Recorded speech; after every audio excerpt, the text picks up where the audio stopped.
стравувате дека на крајот вашето мртво дете загинато во сообраќајката ќе биде виновно. Да, затоа што веројатно некои смета дека мртвите не зборуваат, ама забораваат, особено дека мајка е позади него останата и дека јас нема да дозволам да ми го подгазуваат ни вештаци, ни супервештаци, ни адвокати, ама апсолутно никој. Нема да дозволам некој да го скневнери името на мојот Але. Додека сум жива. Ако имаат намера да ме ликвидираат, па можеби ќе ме замолчат. Јас молчав доволно. Сега ќе бидам многу гласна. На крај на светов ќе отидам, јас ќе бидам многу гласна додека не видам правда за Алек.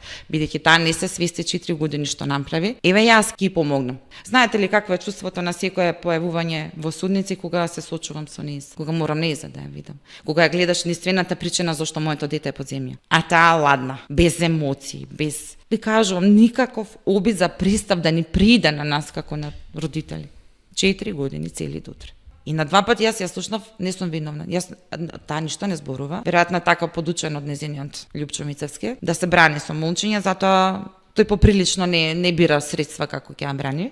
И јас мислам дека единствено што мене ми останува да не се предадам и да не потпаднам под ничии притисоци, затоа што веројатно само мене не може да ме купат. Се обидува се живо да подмитуваат, да корумпираат, да плаќаат, нели, за да се ја извади обвинетата од канчето на правдата, ама јас сум тука, нема да дозволам тоа така да помине.